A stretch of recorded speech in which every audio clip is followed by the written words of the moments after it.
You're in a dark room. You can't see anything. You back into the light switch, and you can never unsee what you're seeing. And once that happens, once you experience the manipulation and propaganda and techniques of the corporate media, once you see the willingness of the government to manipulate data on things that are causing unnecessary avoidable death, then it's like the bottom has fallen out underneath you. What I thought was truth, what I thought was norms, what I thought were international commitments, were just window dressing. The first big secret I learned was we have no economic or financial problem. In many countries around the world, but certainly in the United States, we are using the federal credit, the Treasury and the central bank, not to run the economy in a way that would optimize wealth. We're using it to centralize control. And it's one of the three parts of what I describe as the control grid. Digital technology gives them the ability to control centrally in such an invasive way that what I describe, their goal is slavery. Islamic terrorism, we were told they destroyed the World Trade Center and, several thousand American lives. But in the years after that, Islamic terrorism was killing fewer Americans every year than lightning. And it's hard to kind of mobilize an entire defense structure against, something that really does not affect most Americans, threaten them in their homes. The military-industrial complex really needed a new enemy. Today, the greatest risk of global catastrophe doesn't look like this. Instead, it looks like this. If your enemy is a germ, now, you have something that can get into everybody's homes and kill you. And if you're told constantly, be frightened of this, be fearful, this stuff is coming to get you, it's easy to manipulate that kind of fear and to disable people's capacity for critical thinking. I think there are two parts to it. One is the shift of money up to the wealthy, the 1%, and for them to also control property and really control people's lives. When people come to realize that COVID-19 is just a cover under which these things have been brought in, it causes a type of friction in their brains. They just can't accept that. And so what will people do when they hear these sort of ideas? They'll usually fight tooth and nail to hang on to the nanny state.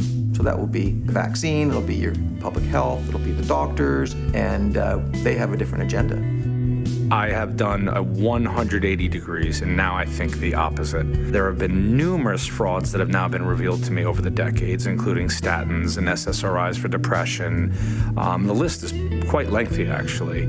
And then the frauds perpetrated in COVID are on a scope and a scale that are almost indescribable. And I was at the top of my mainstream medicine game. Little did I know I was being trained by the pharmaceutical industry, because what do you treat with? If you're in the business of medicine to make money, you just say, oh, it's time for Johnny's vaccines, the nurse will be right in, and it's so great to see you, Johnny's doing so well, and I'm out the door before they can ask me any questions. Bam, bam, bam, bam, bam, profit. That investment, that $10 billion, we feel there's been over a 20-to-1 return. So if you just look at the economic benefits, that's a pretty strong number compared to anything else. Gates is driving the narrative in a direction he wants it to go. And as he said not long ago, his return on investment from vaccines has been huge. All of it's liability-free. First, we've got population. Now, if we do a really great job on new vaccines, healthcare, reproductive health services, we could lower that by perhaps 10 or 15%. There is no doubt that we are experiencing a depopulation or a lowering of life expectancy, whatever you want to call it.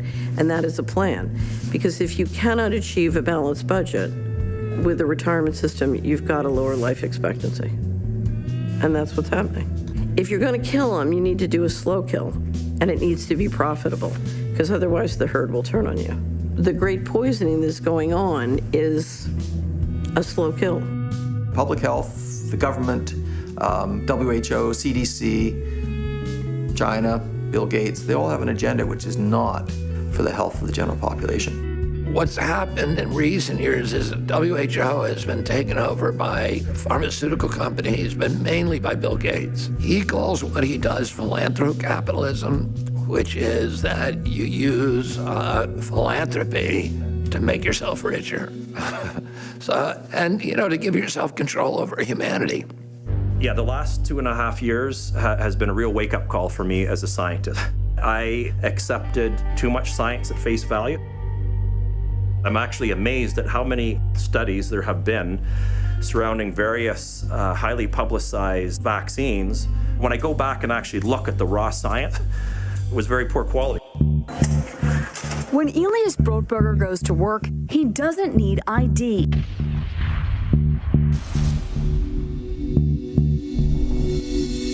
Embedded in his hand is a microchip. And that's the beginning of surveillance. So it'll be like China, where there'll be social credits and you do what you're told. If you don't do what you're told, you won't get any credits and you'll have credits taken away from you. The money will not be paper money anymore. It'll be digital money controlled by the central bank. And if you're not good, you can't put food on the table. And if you're good, you get rewarded. That's what the reset's all about. Through this whole turmoil, this tumult of COVID rising up and bringing together so many activists who are aware of, say, whether it be environmental issues, whether it be GMO foods, whether it be medicine, whether it be the corruption in government. And through COVID, we see it was through the medical industry, but now we see that there is a bigger picture looming. One of the most important things we need to protect our freedoms is to understand how the control grid is being built and stop it. And the best way to stop it is each one of us backs out of the control grid.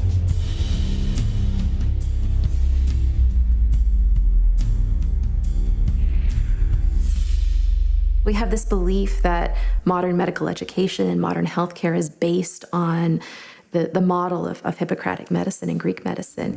But we've departed from that so much because what Hippocrates and the Greeks believed was that health was a kind of stasis or balance. It was about, yes, the physical body, but also the soul or the mind, and those work together with one another. Medical history is a very complex stew of all kinds of impulses that came from so many different directions. Once that stew hit North American culture, it became politicized, and therefore money and power would guide that evolution.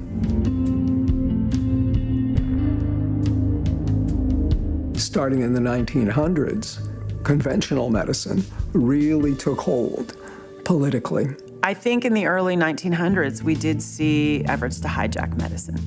Abraham Flexner was asked by the American Medical Association if he would prepare a report on the status of medical education at the time. There was a Flexner report that came out. Rockefeller and the Flexner report. A report came out called the Flexner Report. Rockefeller Foundation, the Flexner Report. It was a report that had certain preset goals. And the primary goal was, number one, to reduce the number of medical schools in the U.S. And all of these schools taught their students that vaccines were indeed the way forward.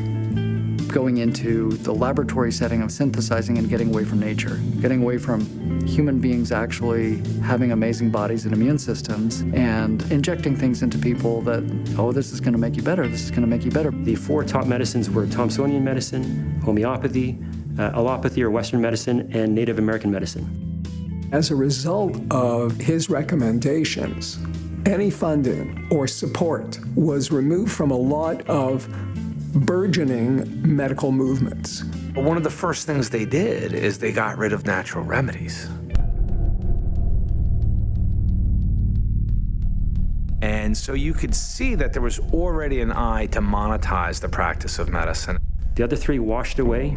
They were vilified as quackery, and again, only Western medicine stood in the pharma industry. Going from one-on-one, recognizing that the patient is an individual and everybody's individual body is different. And you treated based on what that individual needed.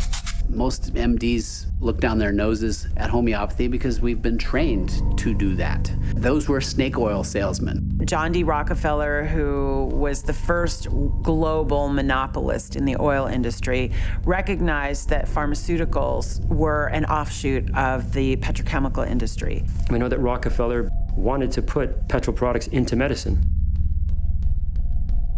Rockefeller, having the wealth that he had, decided to really shut down homeopathy for sure, which was a big, I would say, very successful and beneficial approach.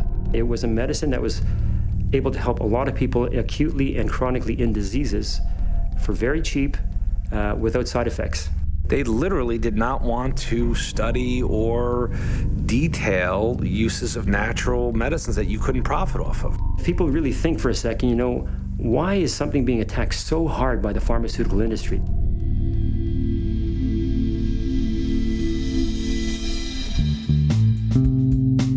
That's where they switched it over, where it was prominent families where their sons were picked to be able to go and study at these institutions. And that came under the control of the elitists. With the rise of Ivy League institutions funded by the Carnegies, the Rockefellers, they wanted a class of student that was a little more socially elevated.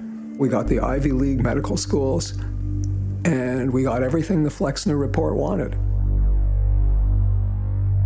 It wasn't so much more about practicing medicine and helping patients. It was really how to produce an immense source of profit. And such was the pharmaceutical industry was born.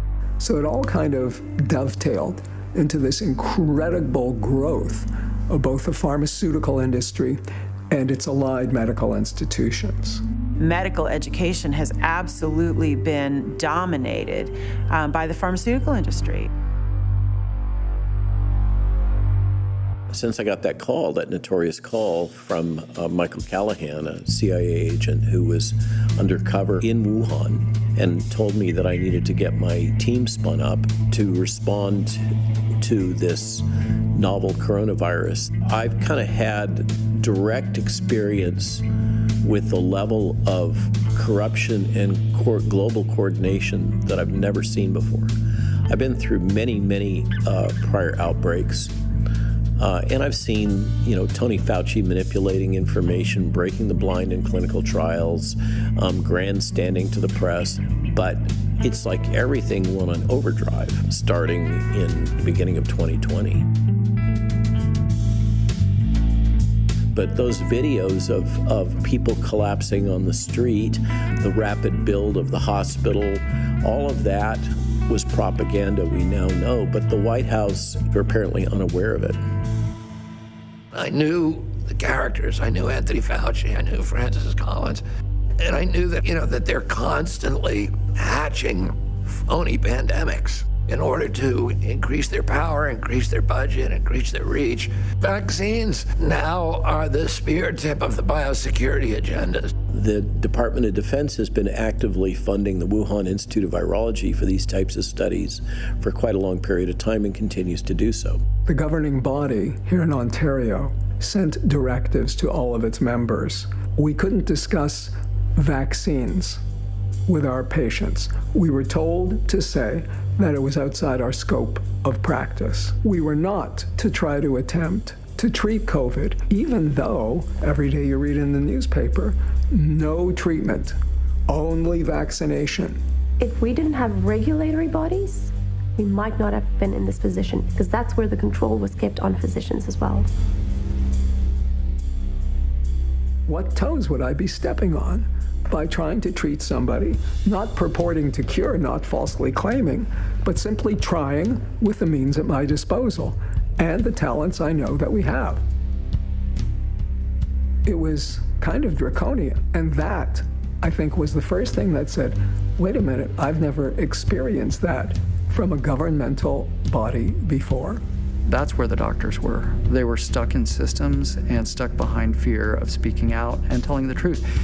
I don't know where their oaths went. We were eagerly sitting around our radio in the kitchen. Wednesday, Quebec reported a single-day record of new cases, and across the country, we're seeing numbers rise.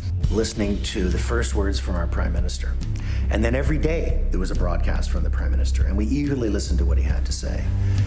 And about 2 weeks in, he said, don't worry, Canada, we've invested in a vaccine company in Vancouver. We're spending millions on this. I thought, God, how long am I going to be in my kitchen?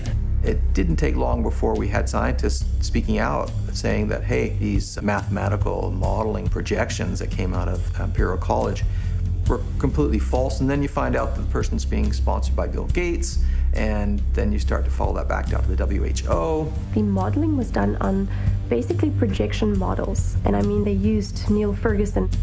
I knew a little bit of their background with how they've gotten it wrong before. We always follow the money. If you don't know the answer, you follow the money. Pharma really infiltrated this, I'm going to call it a marketplace, because that really is what COVID became. The bonus payments for like using remdesivir, the removal of ivermectin from pharmacies, stockpiles of hydroxychloroquine that were being destroyed before the pandemic. So it gets real deep and real scary. Vaccine development takes a decade. That can't be the only solution. And when no one questioned it, I thought, oof.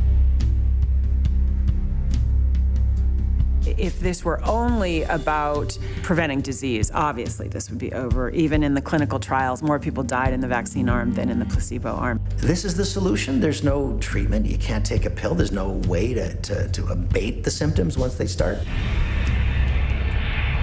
I think one does have to look to the Billionaire Boys Club, which we call the World Economic Forum, and that group of people is very explicit that they believe there are too many humans on the planet. There are very wealthy, powerful people who want people to die. We've got to stabilize the population. When I was born, there were what's wrong with the population? I mean, were too many people.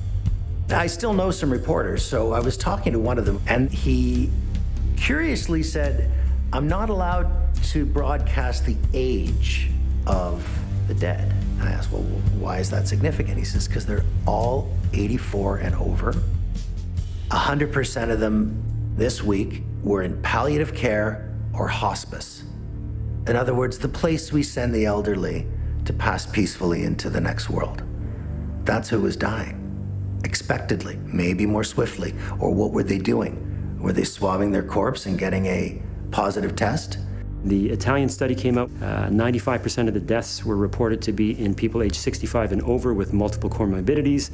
Again, this was later confirmed by the CDC, which showed that 95% of all deaths in the US related to COVID had, on average, over 4 comorbidities. Now I knew that we were beyond an error, and we were into the world of disinformation. The pandemic response was not really a public health response. It was really a militarized response, telling us, you gotta lock down, you gotta put on masks.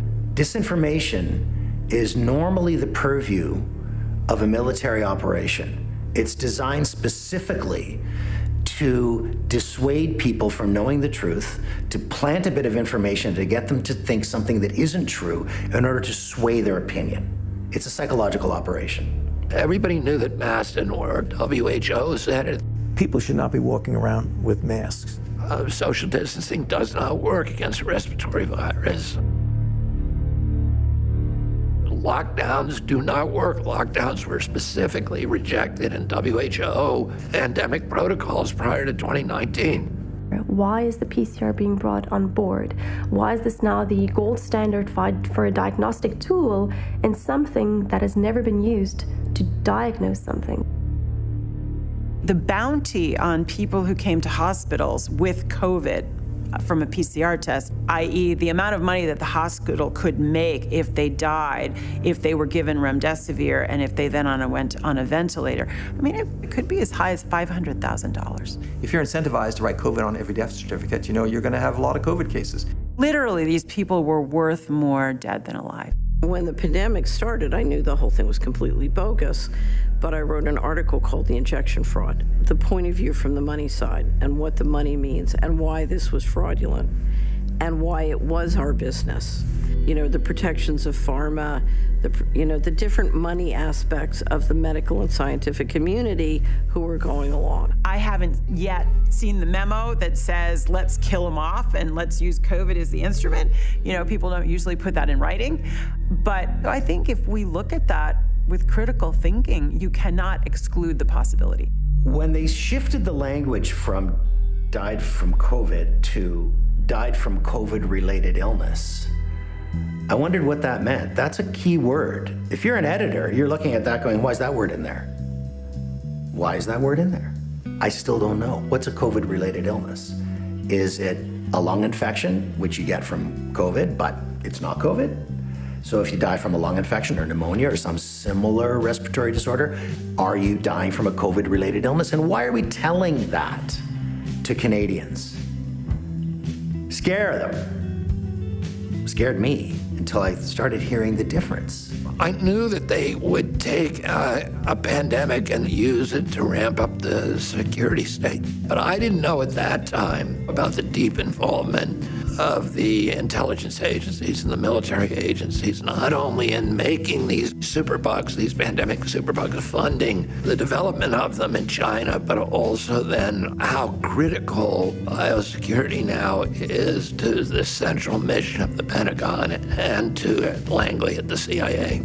The Department of Defense has been actively funding the Wuhan Institute of Virology for these types of studies for quite a long period of time and continues to do so. With respect to, Event 201, part of what they just simulated was how they were going to get people to buy into this.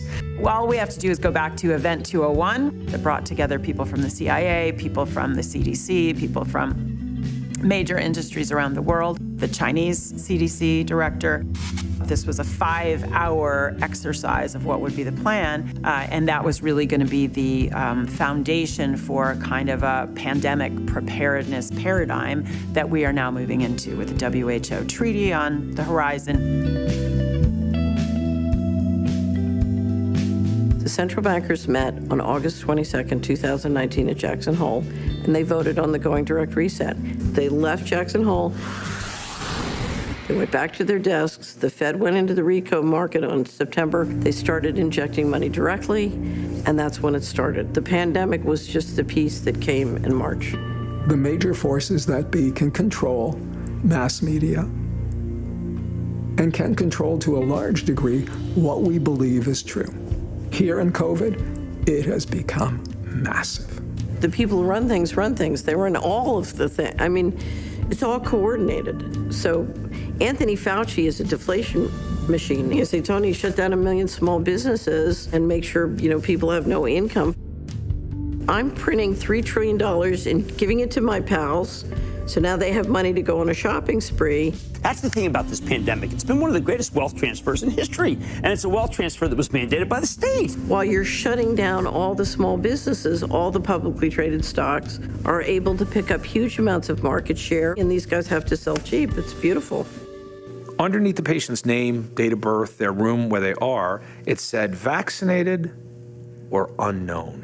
There was no unvaccinated category. Even if they said, I just got my 3rd vaccine last week, I have the date, I have this, the nurse would document it, but would never trigger that vaccinated status. And that's the data they used to feed all of this fraud. And so they were suppressing evidence of vaccination in the hospital. This is a pandemic of the unvaccinated.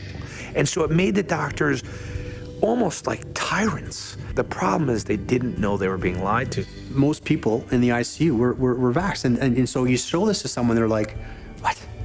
Common sense went out the one door and governability came in the other door. So we couldn't even approach each other to have that discussion because it was kind of shut down from the start.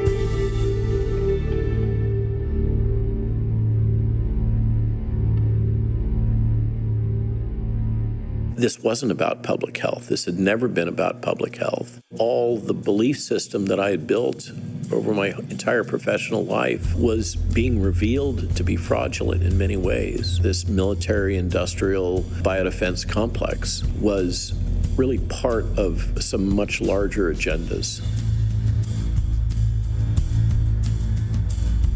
How did this system that I had been so committed to become so deeply corrupted and weaponized for other purposes other than public health?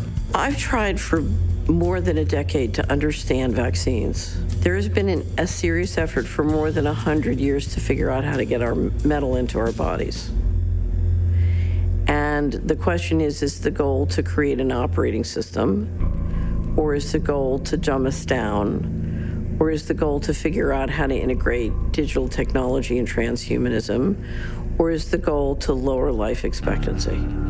I did my first story about vaccine-damaged children for the CBC in 1989 when the pertussis vaccine was severely brain-damaging children, neurological damage to the point where they were in a vegetative state the day after or a week after when they were a perfectly normally developing 2-year-old prior to that. And there was a group called the Canadian Association for Vaccine-Damaged Children. In the United States, there was a court established called the Vaccine Injury Compensation Court. You don't have a court for something that doesn't exist. Vaccine damage, severe vaccine injury, neurological impairment, permanent disability, all are on the books as existing, and the government's paying out damage for that. During the period that I was litigating against these coal plants, we were also pushing legislation in the various states and in the provinces of Canada to try to control mercury emissions. And so I was speaking a lot about it. There were groups of women who would show up and they would occupy the front rows. They'd come early, telling me that if I were really interested in mercury exposures to children, I needed to look at vaccines. And it was not something that I wanted to do, so I really resisted. Mothers have a very special interest in protecting their children, and that goes across every animal on God's green earth. I give you the mother bear expression. And naturally, mothers who know this information are hesitant. Why would you inject something into your child until you are shown certainly that it is more benefit to do it than not? One of these women came to my home on Cape Cod, and she brought me a pile of scientific studies about 18 inches deep. Before I was 6 inches down in that pile, I realized that there was this huge delta between what the public health agencies were telling us about vaccine safety and what the actual peer-reviewed science was saying. And that, that started kind of my road down the rabbit hole. I started this battle in 2001 fighting the CDC over mercury in vaccines. And the wrath of the pharmaceutical industrial complex for me has always been about vaccines. I am also very, very concerned about genetic modification and GMOs and the COVID-19 vaccine because it's a genetic modification and it is a vaccine. It was like a double gut punch to me. Prior to the pandemic, I was fully vaccinated. All my kids, I have 3 daughters, fully vaccinated. Never questioned the vaccines. I believed what I was taught, which is that they are the implicit backbone of pediatric health, and they have rid our world of diseases that otherwise wouldn't have been rid of. Complete, 100% unmitigated lies. In December 2019, the WHO pulled together this group of all the people who ran all the vaccine programs in all the countries, and they allowed it to be filmed. So Dr. Heidi Larson had done the study saying, the reason we're finding more and more hesitancy about vaccines, people want to see scientific proof that individual vaccines are safe and effective. We have a very wobbly health professional frontline that is starting to question vaccines and the safety of vaccines. And then the guy, I think it was from Nigeria, says, well, I want more than that. I want to know that if you put all of these different vaccines in one little body together, that is safe and effective. Have there ever been a study on the possibility of cross reactions? We really don't have very good safety monitoring systems in many countries, and this adds to the miscommunication and the misapprehensions because we're not able to give clear-cut answers when people ask questions about the deaths that have occurred due to particular vaccine, and this always gets blown up in the media. And everybody's looking at each other because they're like, well, we don't have any science that proves they're safe or effective, let alone together. And that's the problem. If you do not do placebo-controlled studies, you will not see those effects. You'll just think, oh, I just cured measles, good for me. You're not seeing that 10 years later, those children are much more susceptible to Hodgkin's lymphoma, non-Hodgkin's lymphoma, atopic diseases, cardiac diseases, allergic diseases than other kids, and you may be killing more of them over the long run than measles ever did. They're also asking us to vaccinate our children against illnesses that are not present in the community. Let's say there was a measles outbreak. Why can't you get vaccinated then?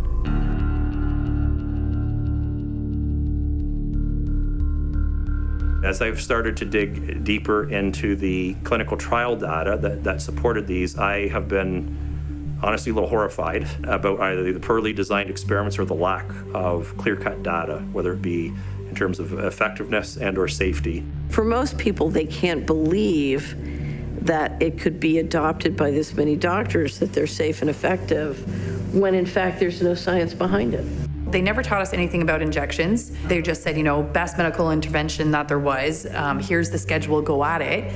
And, it's safe and effective. Every single pediatrician vaccinates their own children. We wouldn't do this if we thought it caused harm, right? But they've managed to hide some of those harms in very, very manipulative ways. So many people are happy to be deferential and just say, well, I don't need to look at data. I don't need to figure out what's going into my body because the experts tell me it's perfectly safe and effective. They don't have any science that supports what they're doing. And there's so much that goes against it working that there's no way they could even go into a room and have a debate about it. How much of the system and the journals are now owned and controlled by the pharmaceutical industries and interests? Almost all of them. How many reports in the medical literature are actual science? Less than half. The principle of vaccination is very elegant. If we were able to fully recapitulate the natural immune response, then the person is protected as though they were naturally infected. They've acquired the equivalent of natural immunity. We still have so much to learn about the basic functioning of the immune system. And I can tell you with vaccines, we are very far off from fully recapitulating the natural immune response. In medical school, we were taught that vaccines were the greatest triumph of modern medicine. When one actually looks at the real science, I don't think that is true. The fact that none of the childhood vaccines has been tested against placebo, which should be the absolute gold standard to see if something is effective, is quite alarming. Most doctors don't realize that. Vaccinology has become a complete and utter joke. I mean, I'm not surprised that people in droves are losing faith in vaccine science. This is another thing that's been memory hold. A strong case can be made that decline in incidence in most of those pediatric infectious disease is really best attributed to the development of modern hygiene, particularly water purity. We introduced the vaccines at the very tail end of a century-long decline. How did vaccines get rid of that disease when they were introduced, when there was almost imperceptible mortality? We know it's sanitation, water supply, hygiene. Under the veil of vaccine development, but they were actually doing bioweapons research. It's illegal in every country. But there's a loophole. You can develop defensive weapons, which are vaccines. Coincidentally, every step that you need to develop a vaccine is the same as if you were developing a bioweapon. Well, I was convinced when the pandemic started that one goal was to get ingredients into our body, secret ingredients. The way I described it is, Bill Gates, now he wants an operating system in your body. And I got a lot of criticism on that until David O'Hagan, who's a wonderful researcher, published an article with a video of the guy from Moderna explaining it's an operating system we're going to put in your body. And I was like, okay. And I'm here today to tell you that we're actually hacking the software of life. In every cell, there's this thing called messenger RNA, or mRNA for short, that transmits the critical information from the DNA, our genes, to the protein, which is really the stuff we're all made out of. This is the critical information that determines what a cell will actually do. And so we think of it like an operating system. If you could introduce a line of code or change a line of code, it turns out that has profound implications for everything. See, I was right. It works in people, and now we're going to be developing a whole slew of vaccines. They've always wanted to get an operating system into people's bodies because the control implications are phenomenal. They don't work to prevent infection. So 1 shot, 2 shots doesn't matter, right?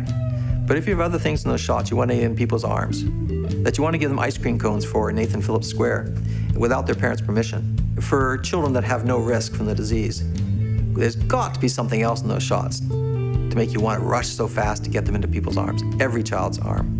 When the average age of those that have died with COVID in Canada has been 82, to say that no one is safe until everyone is vaccinated is absurd, because the average age is 82 of people that have died of COVID, and on average they had 4 comorbidities. The evidence is absolutely clear that vaccines are safe. They prevent the spread of COVID-19. They significantly reduce the severity of cases, and most importantly, they save lives. Pfizer and Moderna told us right from the beginning that their shots did not prevent transmission or infection.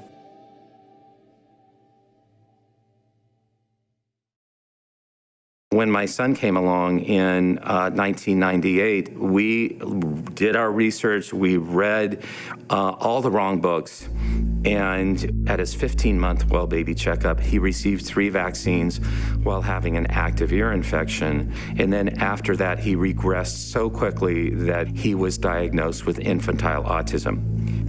I have a young adult son who regressed after a set of vaccines when he was about 2, and there had to be a reason, and so that took me down the rabbit hole. I had read documents, I had even read a couple books, and I had drunk the Kool-Aid that the injury rate was 1 in a million, which is an absolute bold-faced lie. I saw one case in 2004, and then annually 2005, 2006, 2007 of a normal 1-year-old in my practice who went completely nonverbal, no eye contact, just flapping and spinning and in pain. He lost all language, he couldn't sleep, he lost muscle tone, he was drooling, he was severely affected. Any language that he had, he lost. Any eye contact that he had, he lost. His bowel had just disintegrated. After these 4 kids tragically regressed into severe autism, 2007, I went to my partners of my group and said, I don't feel comfortable injecting 250 micrograms of aluminum into a newborn baby. It's way over the safe dose. It's not that I was anti-vaccine at that point. At that point, I was like, let's be sensible about this. Let's not vaccinate during pregnancy.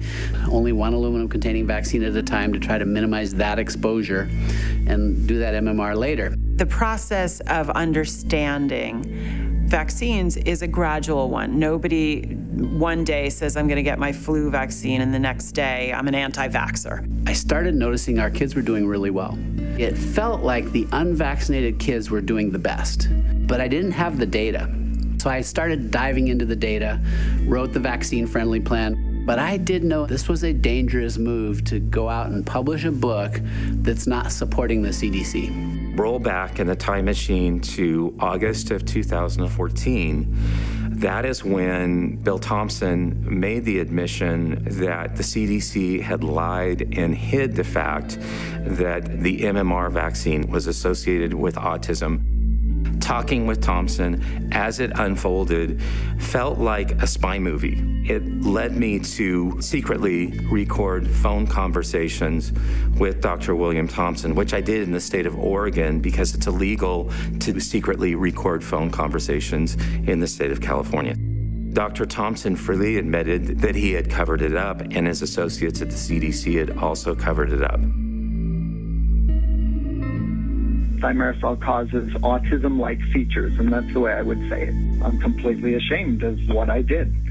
The higher-ups wanted to do certain things, and I went along with it. Colleen is a center director, Frank is the director of immunization safety, and Marceline is the branch chief. They're still all much more senior than me. Dr. Julie Gerberding was head of the CDC at the time. Coincidentally, she went on to a lucrative career at Merck, the manufacturer of the MMR vaccine. I'm like, oh my God, I cannot believe we did what we did. But we did. I honestly was led to believe that once he filed for and had federal whistleblower status, that he would appear on record. And unfortunately, that never happened. And the day that the results were published in 2014, he said literally that was the best day of his life, and he felt like he was exonerated because the truth had come out.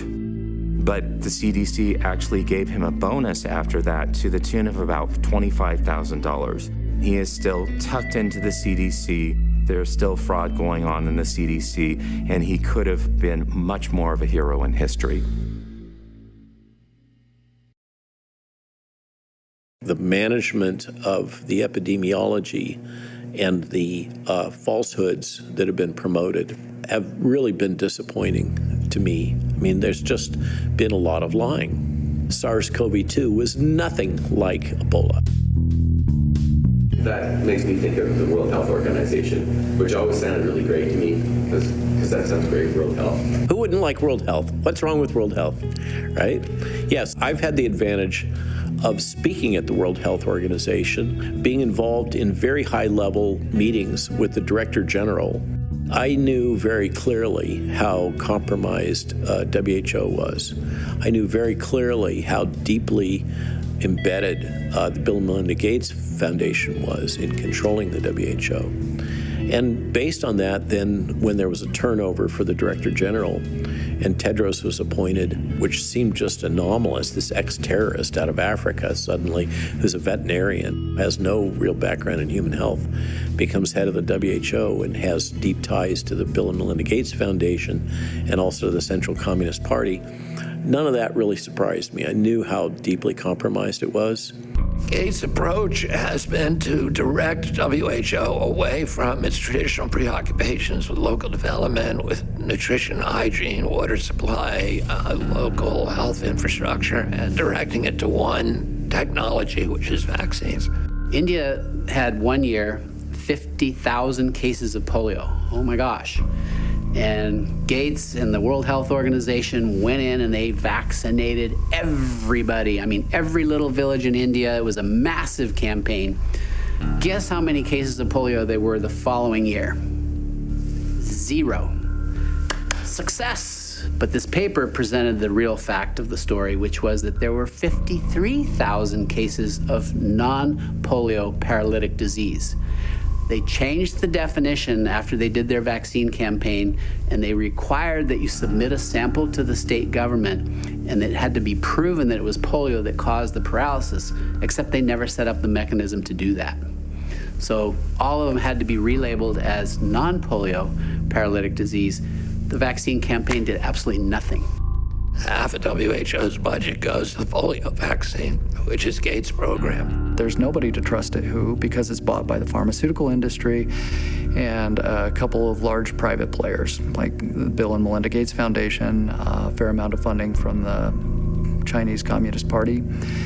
And their interest is not humanity's interest, in my opinion. And I've had colleagues that have worked at the WHO and left the WHO because of how corrupt it was. So many institutions, both nationally and internationally, have been corrupted, and World Health Organization is no exception.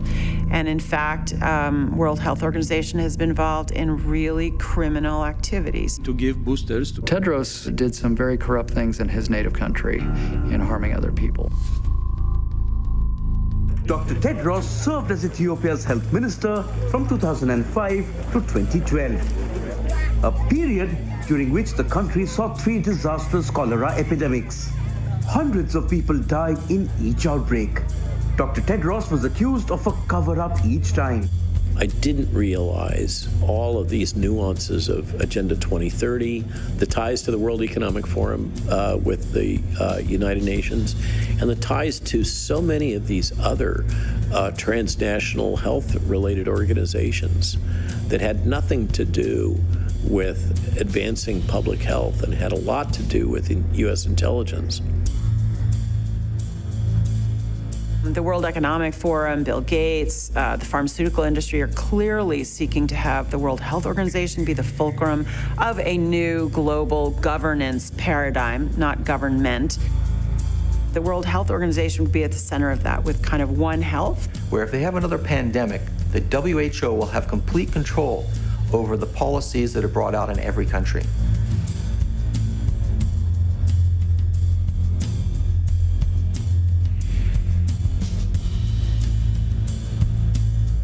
It's an agreement which is legal or quasi-legal from their perspective, and people will see it like that. The courts may see it like that.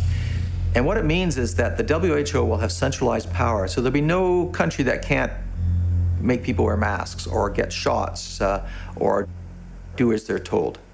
Very similar to what they're doing in terms of trying to centralize finances into a one world bank and a cryptocurrency. It's all being centralized. And those guys are all in the same club together.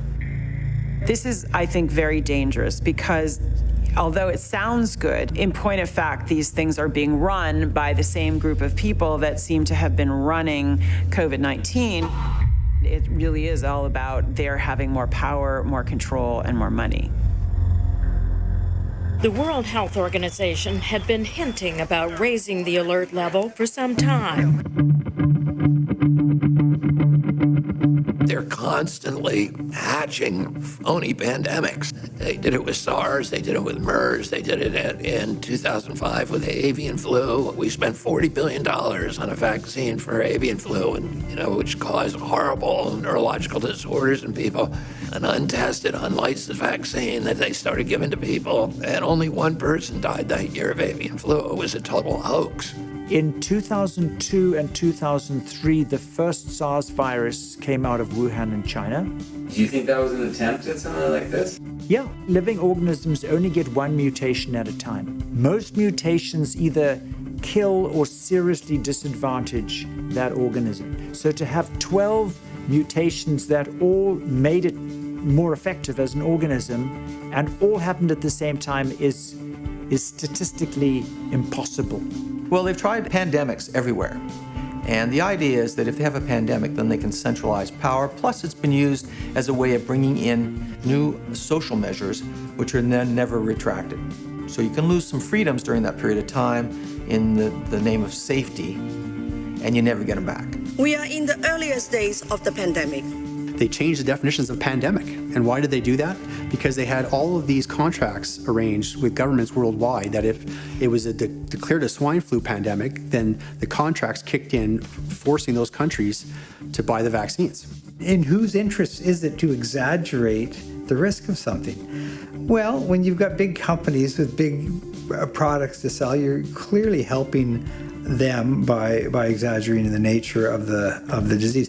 I got faxes and information about H1N1 continuously and was told about this pandemic, but yet we saw no increase in mortality at all. They seemed to be trying to make a big fuss about something that wasn't really there. The virus is spreading. In 2009, I think there were 18,000 people who died of swine flu, and it was a global pandemic. Again, $40 to $60 billion. A vaccine that didn't work, that was disabling people in horrible ways, Guillain-Barré, and paralyzing people, that had to ultimately be withdrawn. Drug manufacturers will speed up development of a vaccine. Again, the pandemic was a hoax.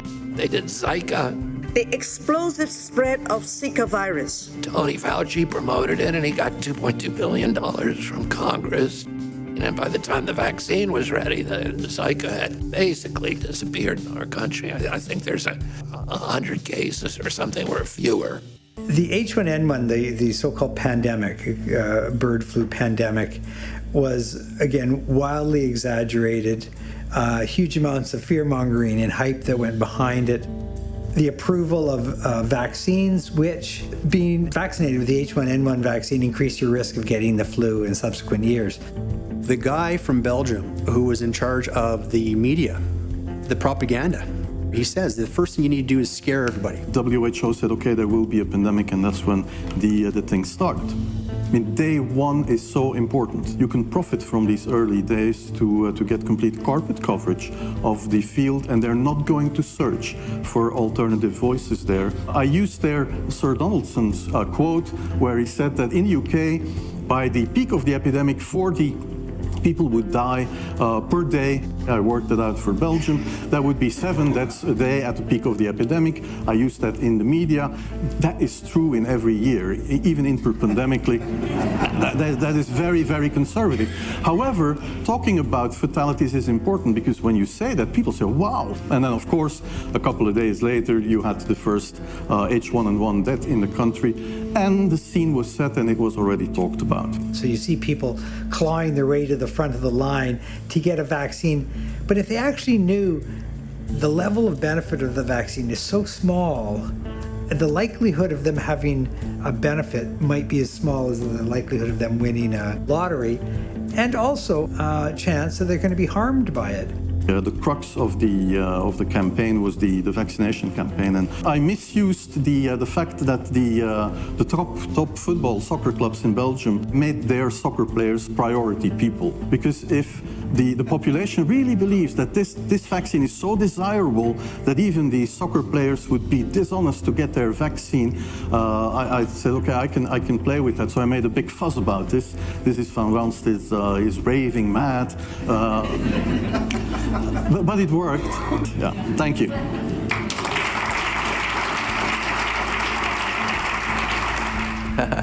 The World Health Organization is not here for our health, let me tell you. They're here for control. They're really an arm of the United Nations. Any human-created entity can be subject to corruption. A big organization that sets health policy for the world? Yes. To resist or to accept the national tetanus campaigns. That is the dilemma many girls and women find themselves in, with the Catholic Church insisting it could potentially render them infertile. I know that the World Health Organization has been involved in using vaccines to sterilize populations in various third world countries. I mean, they obviously don't know that they're being sterilized. It was done, for example, in Kenya with a tetanus vaccine. The World Health Organization provided covertly HCG vaccines, human chorionic gonadotropin vaccines, I put in parentheses, marketing them as tetanus shots in Kenya.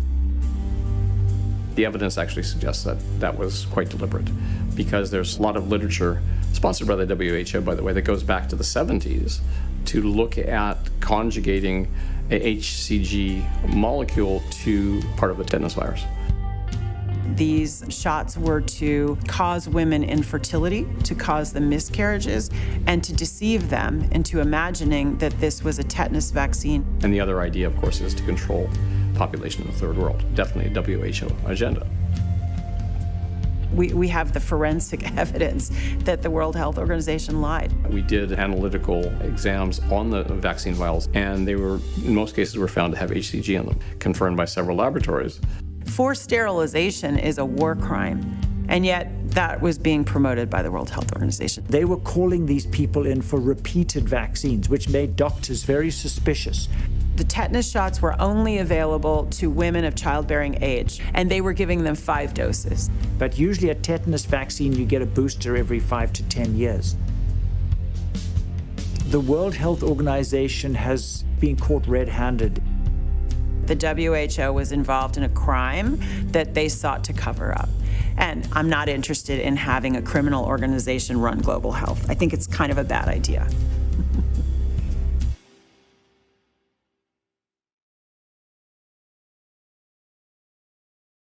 It was clear to me that the vaccine enterprise that was being pursued was corrupt. Literally, the CIA picked it up through its development arm, DARPA, but they dumped a bunch of money into it, created Moderna, and bootstrapped the technology up. What upset me was the complete breach of norms in how it was being developed, and this mad rush to implement it without adequate testing. Most people got vaccinated before even the 6-month interim study results were published. How can you make an informed decision about a treatment unless there is published clinical study attesting to the benefits and the harms of the treatment? I'm sorry, I believe that you can't make an informed decision. It's hard for people to fathom that the reality and the official narrative are this far apart. and that could be commonly believed that vaccines are safe and effective, and there's absolutely no science behind it, and hasn't been all along. It's, it's hard for people to realize. I've been investigating the CDC for over 20 years now. They covered up the relationship between thimerosal in vaccines and neurodevelopmental disorders in the early 2000s. Then they covered up the relationship between the MMR vaccine and autism. This is not an agency that we can trust. If they were about public health, which they should be, we would be attacking chronic disease and why we're having all these problems when we introduce a new vaccine. We'd be truly looking at vaxxed, unvaxxed, and all health outcomes. In 2016, Fauci and Collins had to meet with me. We said in the meeting, you've never done one of these safety studies. And they said, oh, we do them for all the vaccines. And I said to them, can you show us one? They said, well, we'll send it to you. And they never sent me anything. So we sued them. HHS said, yeah, we've never had a safety study on any vaccine prior to licensure, not one. It was clear that the children were being poisoned, not just by injections, but by pharmaceuticals, sort of the Ritalin, and the food was poisoning, the spraying was poisoning. There were all sorts of things, and I called it the Great Poisoning. January of 2019, I got a letter, and this one was like, prove that the vaccine-friendly plan is as safe as the CDC schedule. I laughed. I'm like, the CDC has never proved that this year's schedule is better than last year's schedule. They've never done good research for long-term outcomes, looking at all health outcomes. So I hired an outside expert. Before he goes in, he says, Paul, I have to warn you, I am a data guy. I don't care what it shows. He came out after the first day, he goes, like a kid in a candy store, Paul, you won't believe this. The data just jumps out at you. Your unvaxxed patients just don't get sick. All right, so he got all the data, every baby born into my practice, and we had 10.5 years of data. That data was published on November 23rd, 2020, and 5 days later, the Oregon Medical Board called my attorney and said, you better let him know his license is suspended. Boom. I was a danger to public health, okay? It was basically an illegal suspension, and so actually 6 months later, I got my license back. But 1, I could not see well children. 2, I could not talk about vaccines to patients or my staff. And 3, I could not do research on my patients. Why would the medical board that asked for the data that I provided, not only just giving it to them, but I published it for them in a peer-reviewed journal, not want me to do research? The vaccine.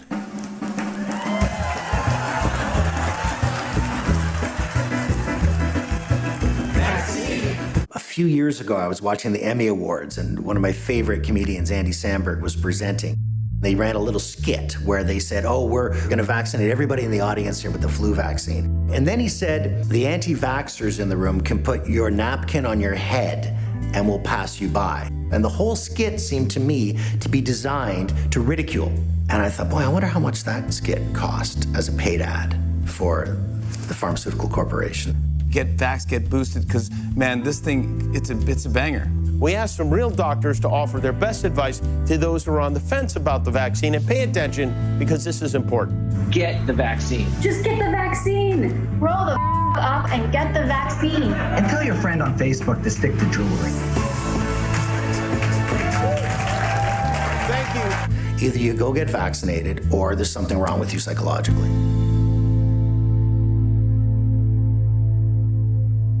CBC was, for 70 years, the public broadcaster of Canada. And it shifted from being a public broadcaster to a state broadcaster because they're not broadcasting all the facts. They're broadcasting selective facts to promote a government agenda, to promote the mass vaccination of Canada. If you're going to try to propagate a tyranny, you've got to control the media. And they've done that. They've done that incredibly well. Trudeau comes into power, gave $1.2 billion immediately as a grant to the CBC, $600 million to the other big players. You know that they are this new arm of government that is just a propaganda machine. What concerns me deeply for Canadians is we've come to believe that what the CBC says is true. And the reason is there's 70 years of standing on the shoulders of the giants of journalism of Canada. And they used that to trick us. In late 2019, there was an organization of public broadcasters worldwide that got together with a single group that's headed by the CBC president, Catherine Tate. And this includes ABC Australia, New Zealand Public Broadcasting, France, BBC, the CBC, Sweden, and German Public Broadcasting. But it wasn't widely broadcast. And you'll find, if you look at this, that the focus of this organization of public broadcasters, which probably are the most influential group of public journalists in the world, the focus now is to speak with a single unified voice on global issues. This is fairly extraordinary. The CBC's mandate has always been to tell the stories of Canadians. What could we possibly have in common to speak a unified voice with France, Germany, Sweden, New Zealand, Australia? What issue is there that we have to put the presidents together in a little special elite room and say, we're going to talk with a unified voice? This is how I believe the CBC was captured. I don't think that they're announcing every day and speaking with one voice for all of the globe. They don't say that. They say we're Canadian broadcasting, and it's a trick.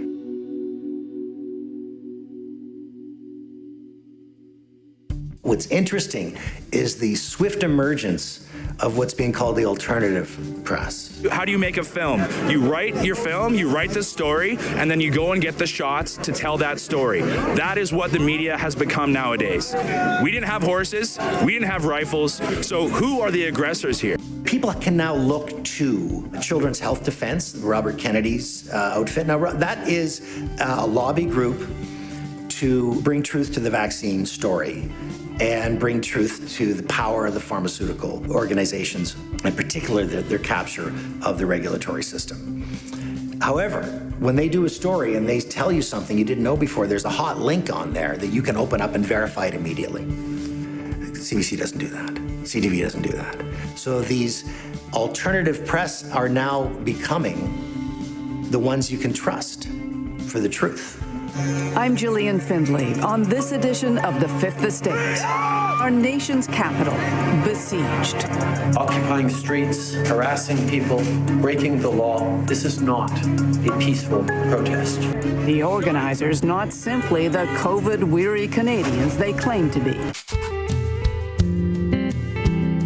I was in Ottawa visiting friends by coincidence, and what I saw was amazing. It was a party. People celebrating and singing and hugging. I just kind of wanted to show, some of the things going on, and then been like, I'm Chris Nagel of Canadian Frontline Nurses. Why are you here? There's nothing extreme about wanting people to be able to make their own decisions in their home that is the best decision for their families. I've never felt such love and acceptance and community in my life. It was like every single background. I texted my friend who I was staying with, and I said, this is just like the old days. This is like Canada Day. This is fun, fun, fun.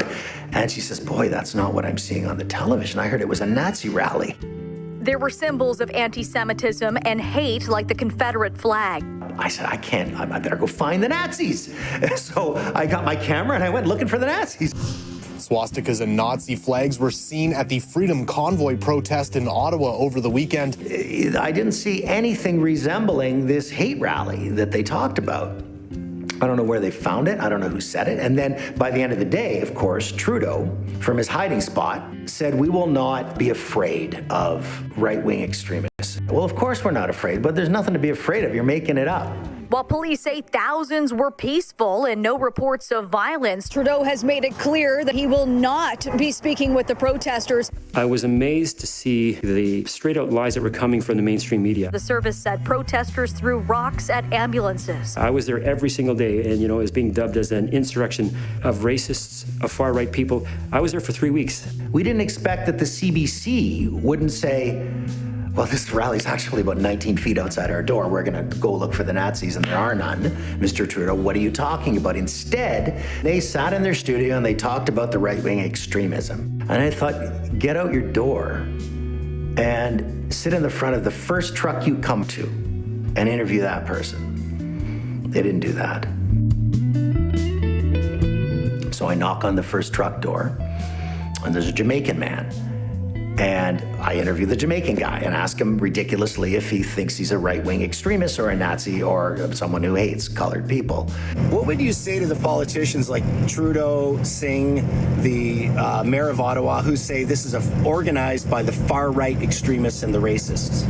I'd say you're all lying. You know you're lying. Every nation, every country, every background, every color that you can possibly find, you can find in Ottawa in the last couple of days. Just because the Prime Minister dressed up in racist costumes so many times he can't remember them all doesn't mean every single Liberal is a racist. Just because the Prime Minister had tried to help a corporation avoid prosecution after it stole from some of Africa's poorest people doesn't mean all Liberals are racist. Just because about a half dozen Liberal MPs who are racial minorities have complained about his treatment of them does not mean that all Liberals are racist. That is guilt by association. It was like for the first time ever, like all our differences are, just ignored, and we were standing underneath the one banner of freedom.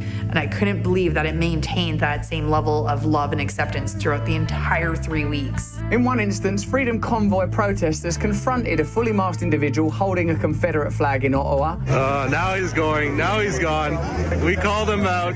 It was just this huge spiritual presence until it wasn't. And I was one of the ones kind of live streaming right in the front lines of the police brutality. Wow, what is this lady doing? Trampling horses, Stop it. Oh my God! They just trampled that lady. On February the 18th, a viral video went around the world where people clearly saw 2 people being trampled by horses.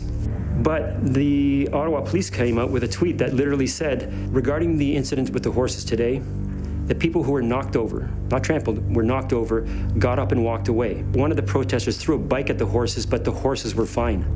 So it went from 2 people being trampled to the horses were attacked. The refrain from everybody should have been, #Where's the proof? Canada announced almost concurrently with the vaccine program a brand new compensation program for the people with severe negative side effects from the vaccine, including death. The budget is $70 million, and they've budgeted for around 9,000 Canadians dying. How is that either safe or effective for that person? 2 weeks ago today, a woman walked into a Saskatchewan pharmacy to get her booster shot. She was told to wait 15 minutes, and at minute 7, she dropped dead on her chair. That's a story. The Saskatchewan Health Services spokesman said that they've determined it was natural causes. That's a story. This is a family that was so pro-vaccine. They just followed what they were told to do and thought that they were doing something for the good of Canada. And she's dead now. And we have a $70 million fund administered by Health Canada to pay for the funerals of people like her. And yet every day, it's safe and effective. And if you don't like it, you're an anti-vaxxer. So, is the daughter of the dead woman now an anti-vaxxer? And is that a bad word? Do I spit when I say it? If I'm a CBC anchor, I do. Vaccines are the safest way to get us out of this pandemic. They say they are safe and effective. Why don't they say, the Prime Minister says it's safe and effective, but a number of people have died from it? Why don't they say that ever? Why isn't that a common way to describe these vaccines?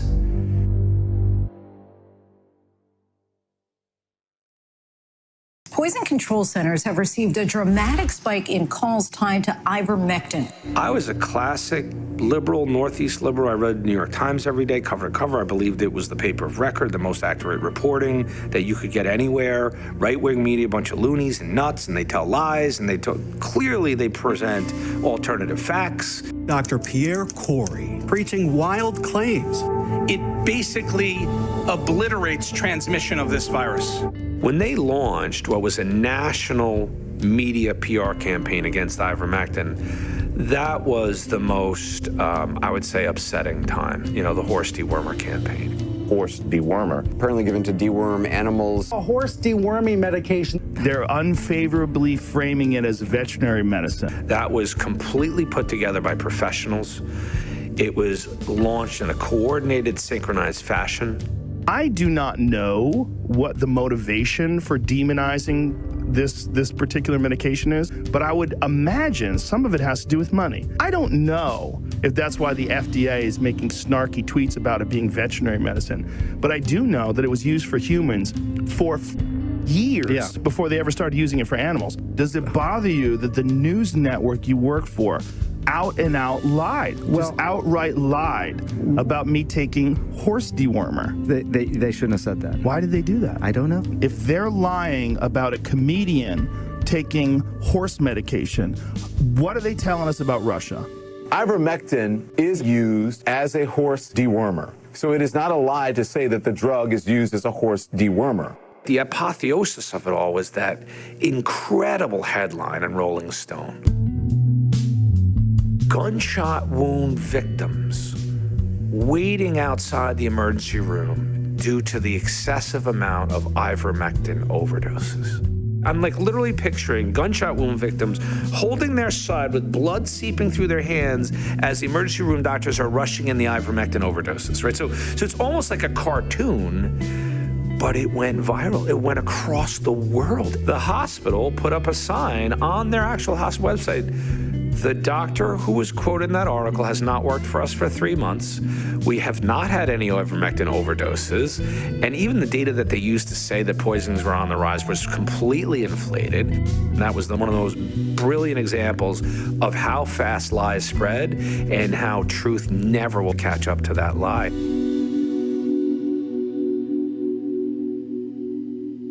It's called the Fauci effect.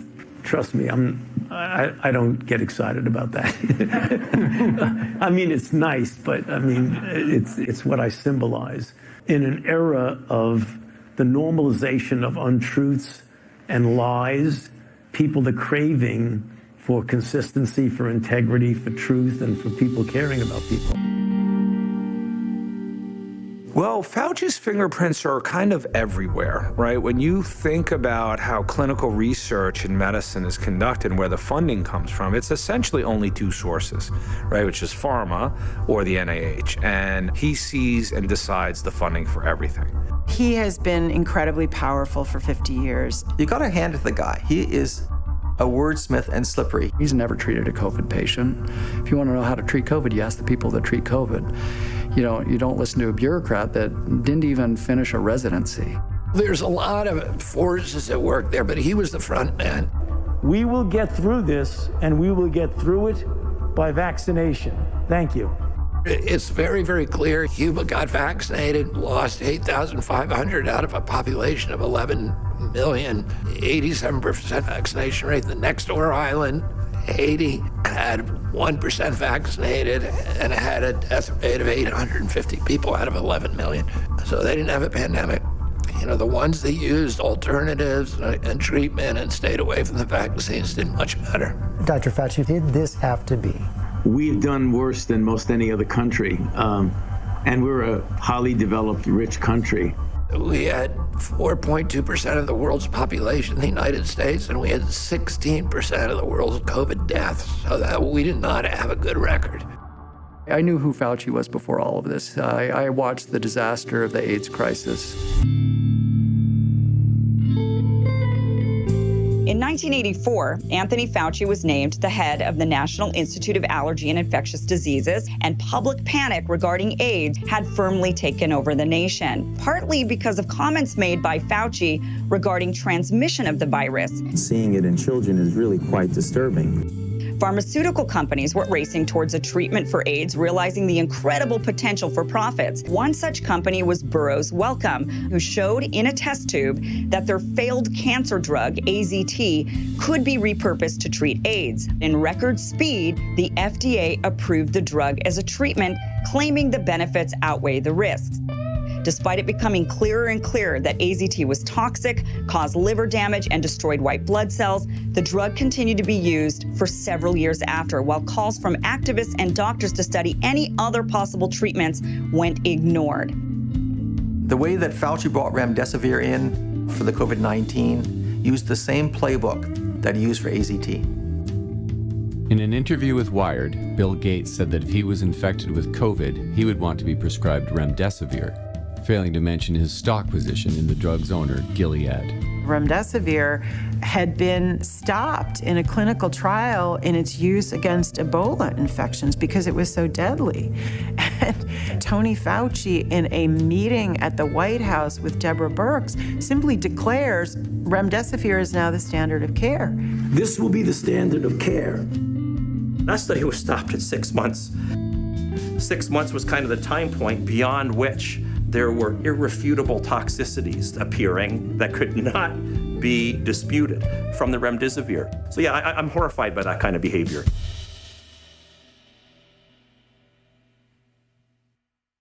He was being financed by the military to do the gain-of-function studies that actually developed the virus. He was financed since 2002 to do basically bioweapons research.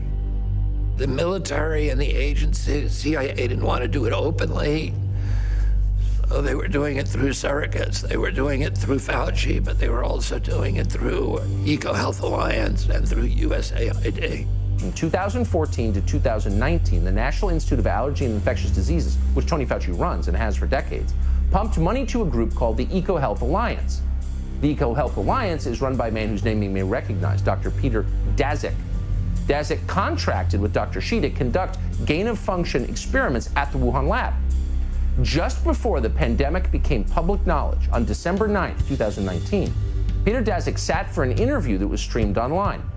In that interview, Daszak bragged about how easy it is to manipulate coronaviruses in lab experiments. Spike protein drives a lot of what happens with the coronavirus, zoonotic risk. So you can get the sequence, you can build the protein, and we work with Ralph Barrick at UNC to do this. Insert it into a backbone of another virus, and do some work in the lab. Dr. Fauci, knowing that it is a crime to lie to Congress, do you wish to retract your statement of May 11th where you claimed that the NIH never funded gain-of-function research in Wuhan? I do not retract that statement. And Senator Paul, you do not know what you are talking about. They took animal viruses that only occur in animals and they increased their transmissibility to humans. How you can say that is not gain of function? It is not. You're trying to obscure responsibility for 4 million people dying around the world from a pandemic. If anybody is lying here, Senator, it is you. You literally have one man controlling science. He has deep contacts in all the agencies. He has the biggest budget of any individual department. It's this immensely terrifying control of our public health system. And I would say that stretches worldwide, too. Bill Gates, Tony Fauci, they were global overlords of COVID. There's no question. And remember, they were the public-private. This was the fascist coalition around vaccines. Most of the money he controls is actually dark money for the Department of Defense research.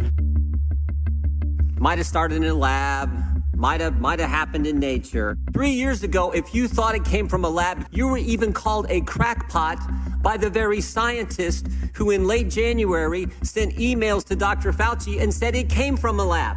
3 days later, they changed their position 180 degrees. The question is why? Dr. Anderson and Dr. Gary were awarded a $9 million grant for that. So there's 9 million reasons why they changed their mind. Shazam, they get $9 million from Dr. Fauci. What wasn't revealed in these hearings was that Dr. Fauci provided the employers of 4 of the signatories on this paper with nearly $155 million by the end of 2020. What was Dr. Fauci doing? He was trying to cover his backside, and everybody knows it.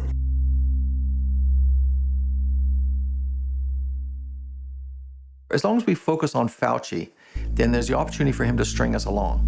I don't think he really matters. I think all those people are dispensable when it comes to who's above them and who's above them. We're all being played, but let's get smart about this. There are different levels, and we always have to keep digging deeper. Whenever it seems that we're getting somewhere, it's apparent, look for the next level down. So really that whole story of where they came out of the Wuhan lab or not, was that important? It was the next steps, what they used that as a springboard for, that was so important, that caused people to die and be injured. We've reached a human crisis unlike any that we've experienced in the last 75 years. COVID-19 has laid bare the systemic social inequities. Addressing these larger problems must become our priority. The World Economic Forum serves a series of different purposes.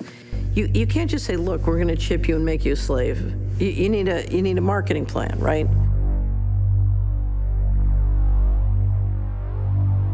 So you want to make it fashionable, particularly the young people. Yeah, it's all in the chip. So I use it like to get around the building. Buy snacks. Yeah, exactly. Let's buy some snacks. And they're marketing and making all of this seem cool and groovy to young people. Once you are chipped like livestock, you know, the control implications are phenomenal.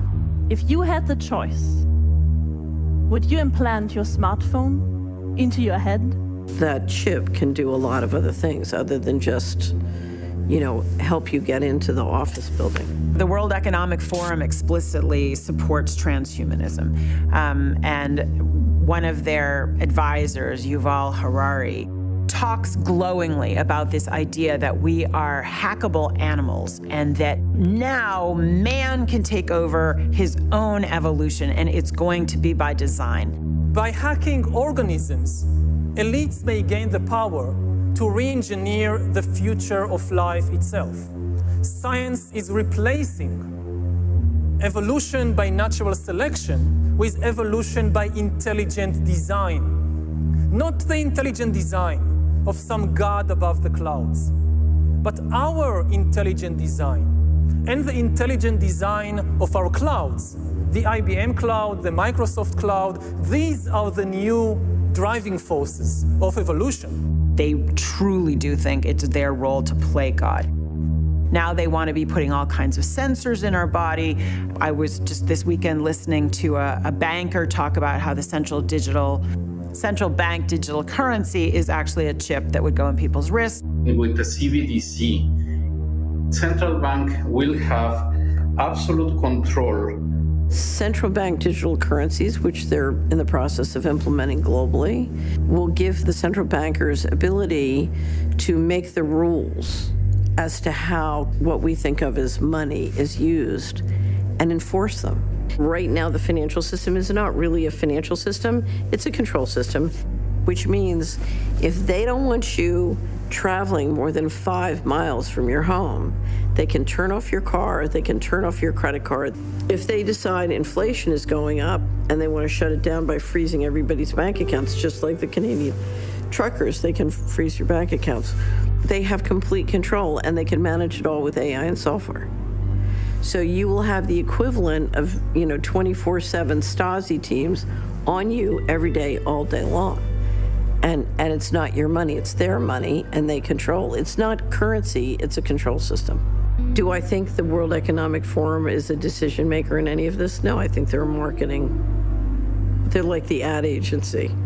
The other thing is they're identifying people as talented and sucking them in. So the World Economic Young Leaders.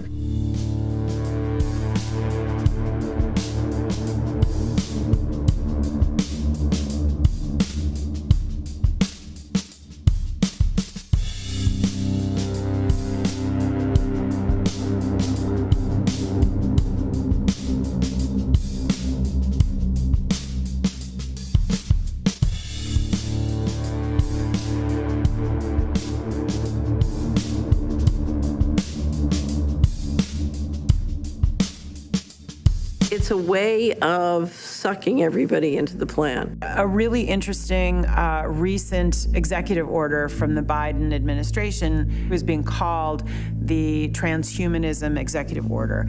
And on the first page of this executive order, it says explicitly, we want to be able to interact with cells in the same way that we interact with software. The government wants to be supporting transhumanism and bioweapons research. Now's the time when things are shifting. There's going to be a new world order out there.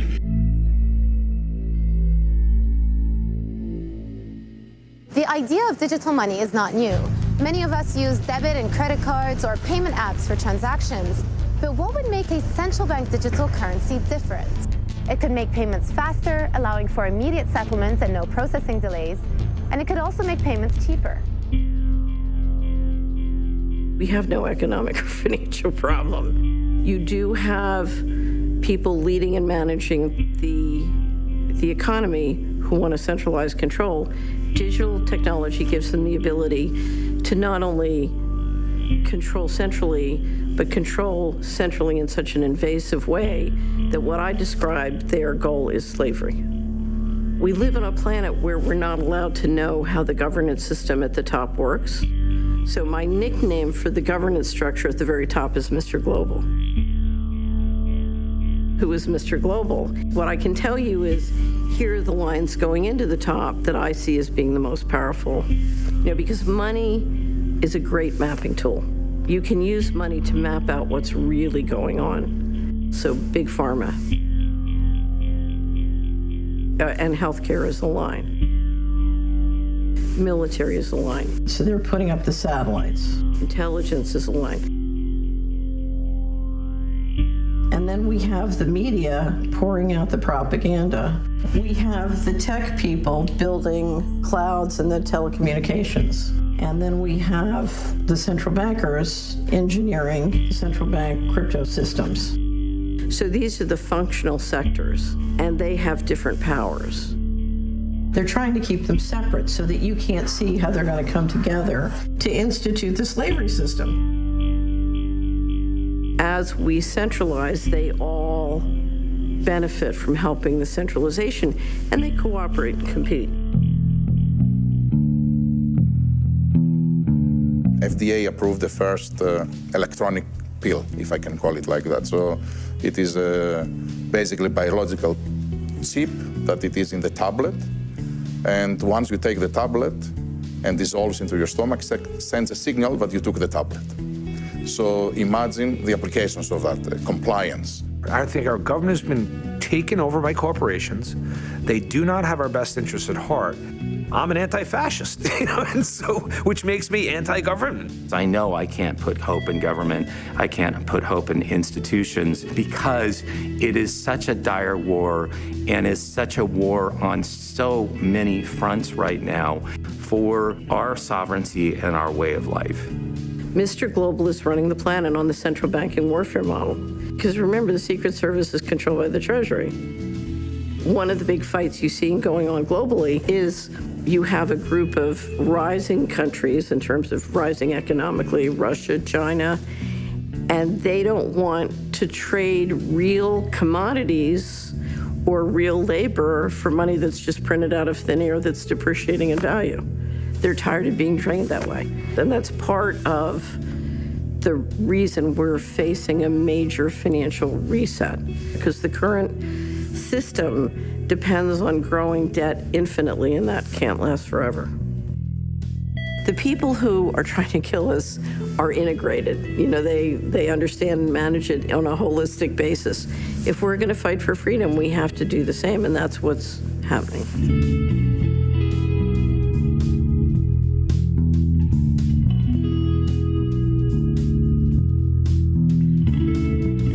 I believe the American people have been massively subsidized by this machinery, and they've gone along with it. The Bushes came along and they said, you all are good Christians, here's your check, don't ask questions.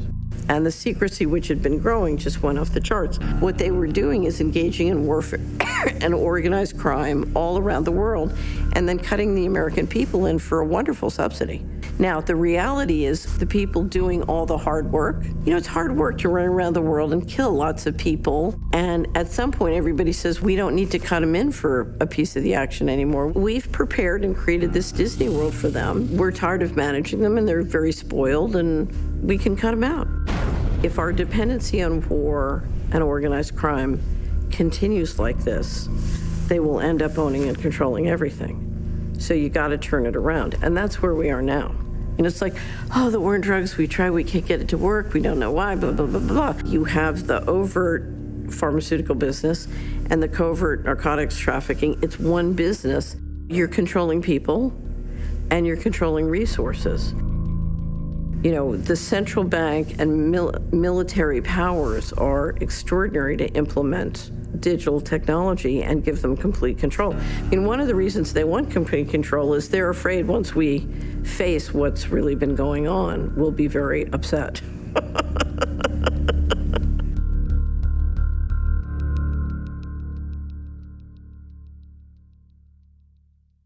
I was trained by some of the top people in the country, and the one thing they taught me was, we have the power to invent our world. If each person just does what they can, it's unbelievable, because freedom is just infectious.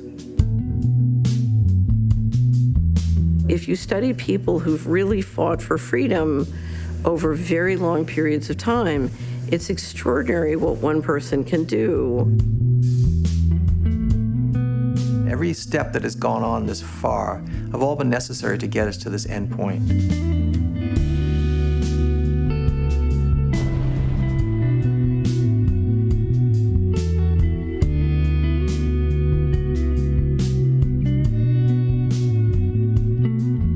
Intelligence officials allegedly warned Trudeau about CCP interference in Canada. The report said the Chinese consulate in Toronto quietly sent a large amount of money to at least 11 candidates. We're kind of in the reveal stage, actually, where we're starting to see how corrupt it is. Before the sun and the rainbow, you got to go through the storm, and we're in the storm. This afternoon, the Secretary General and Klaus Schwab, the founder of the World Economic Forum, will witness the signing of a memorandum of understanding on a strategic partnership between the UN and the World Economic Forum. It is my true, sincere hope that this colossal and historic fraud will expose the deep rot and corruption in the system. People can no longer ignore all the young people dropping dead in the streets. Oh my God. Lisa, this really is the calm before the storm. Not again, no! You cannot ignore too many young people dying of cancer and heart attacks that have never died of cancer and heart attacks before. And the masses realize that they've been lied to by those with power and influence, and their lives have been threatened and stolen from them for that reason. My hopes is that the people can amass enough power to restructure and reformulate a system that's working more in our interests. They've gone too far now, and I think their run is over.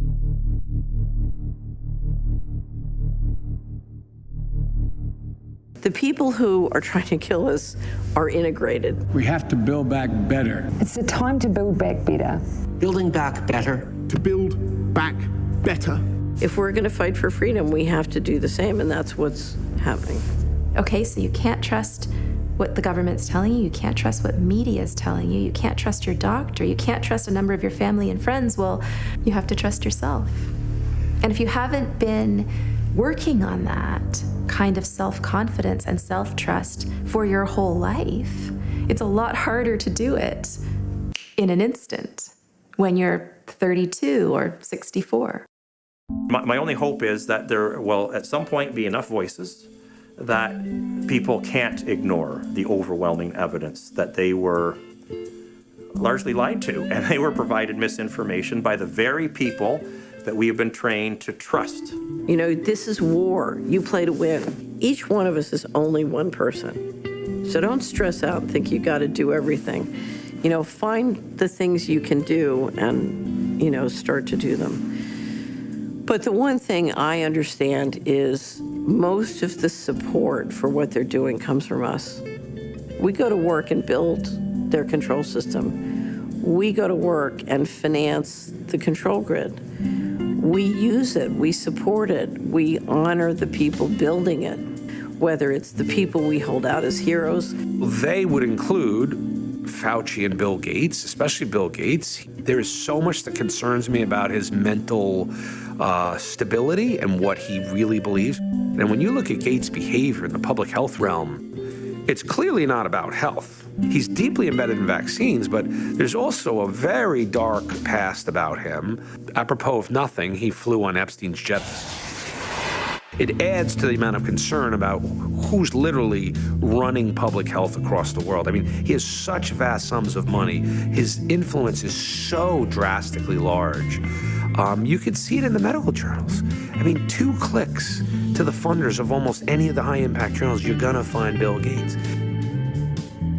We are many, they are few. We're building the control grid. They have literally broken away and created a separate civilization. They don't think of themselves as part of our civilization anymore. This whole country is working for their enemy. They're financing their enemy. You never finance your enemy.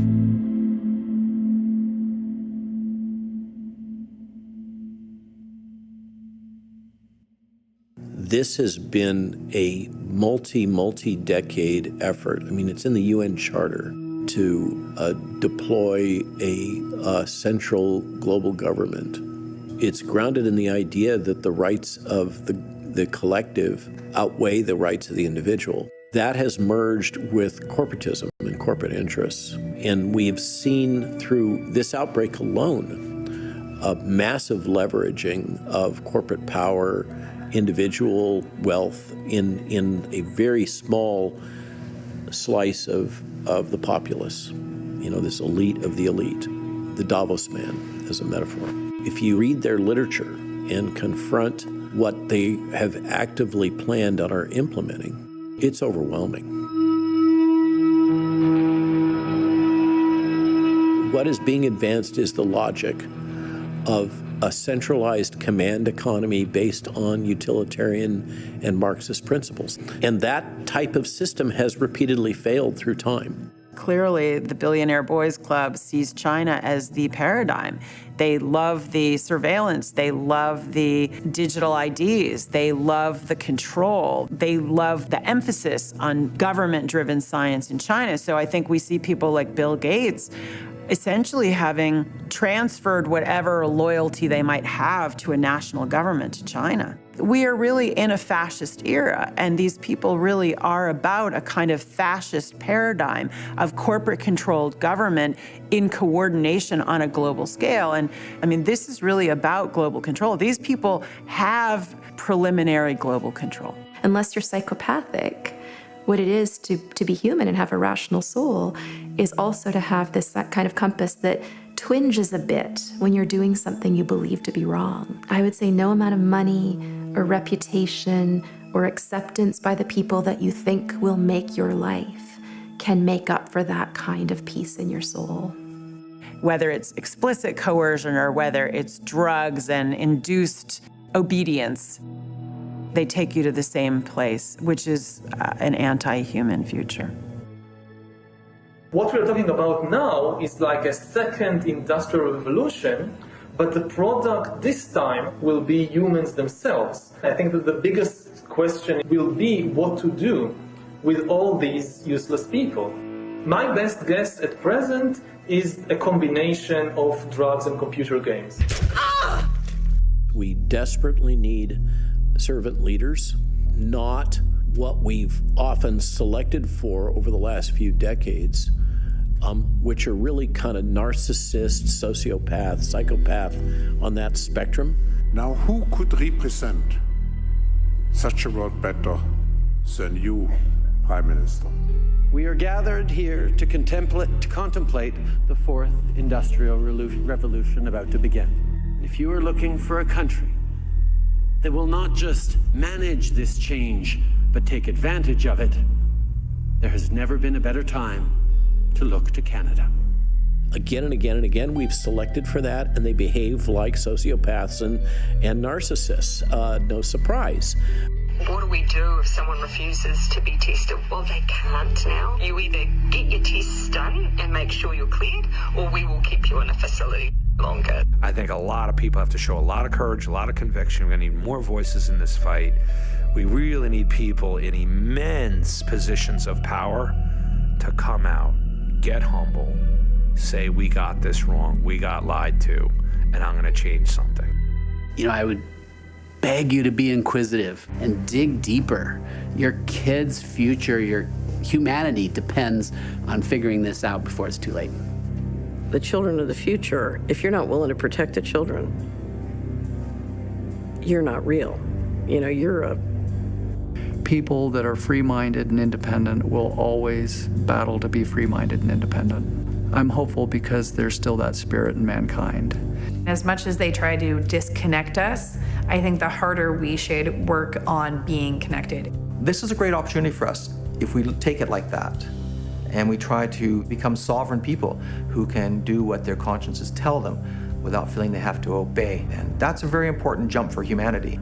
What will protect us is mass noncompliance. Mass noncompliance will make the system not work, and then ultimately prosecution. These people have committed crimes.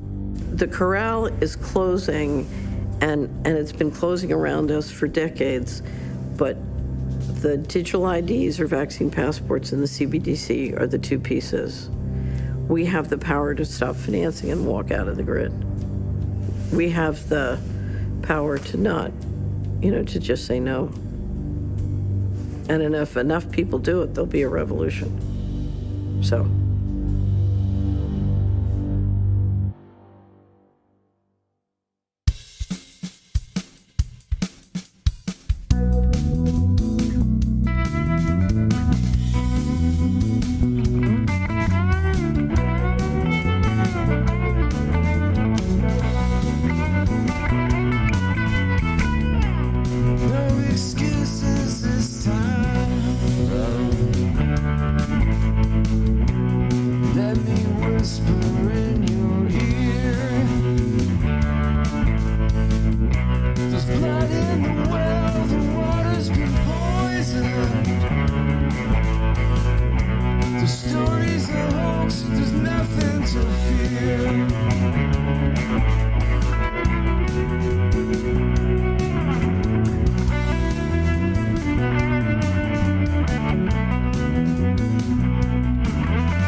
Twisting the torturous words you've been